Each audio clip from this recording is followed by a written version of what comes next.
Okay, we're at step 4, which is network effectively. And I know so many people really hate networking, and I'm going to kind of talk to you about what it really is. So, did you know that 90% of all Americans, we'll just say that, they hate small talk? Even extroverts, right? They can really shy away from it. And so that means that most people think like, I'm not doing networking. I'm not going to a networking event. But I'm not necessarily talking about stereotypical networking events where you're in a room full of strangers, glad handlers who all they want to do is meet and greet and see who the next big thing is.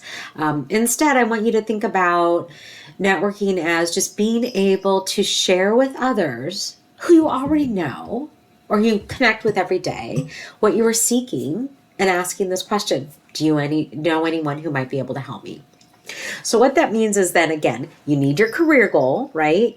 You've done your research. You've got a resume.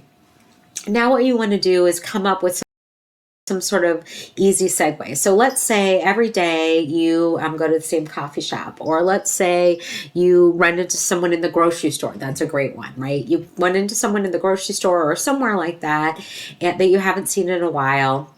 Just have the scenario play out. So like, hey, Sarah, how are you? Good. How are the kids? Great. What are you up to? Then you can say, actually, I've decided I'm going to start looking for a new job. And usually they'll say, oh, really? What are you looking for? And if you haven't prepared, what are you going to say? Right? So this is where I want you to think of networking as being prepared for those one-off conversations, right? So what you want to do is be able to say a couple things, and this is what I call your elevator pitch. I probably should have just called this segment your elevator pitch. Your elevator pitch is this. Basically what it means is that from the time you start in an elevator with someone and go up to 10 floors, you've given your spiel. Who does that, right? Most people stare at the door. So, but we still call it your elevator pitch. What it means is you've got these 3 things. Where are you now? Where have you been? Where are you going? Okay. So what that means is you could say, hey, Sarah, yeah, I'm starting thinking about my job search, and I'm thinking about going back into sales. I did it when I was back in college, and I worked in sales, but I think it's an area that I'd really like to grow in. And so I'm looking at sales, technical sales.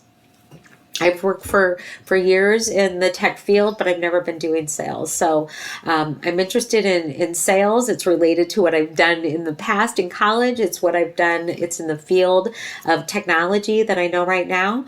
But I think I'm going to look for an organization where I can do some outside sales and be working with customers and clients and selling them packages around whatever, XYZ. Maybe it's higher education software. Maybe it's under healthcare technology, right? Whatever it is. So you're going to say that. Okay. Do you know anyone in that field? You might be surprised who might be able to help you. And Sarah's more likely to say, oh, you know what? My neighbor, right? You never know. So you have to have your pitch. Where are you now? Where have you been? Where are you going? All right.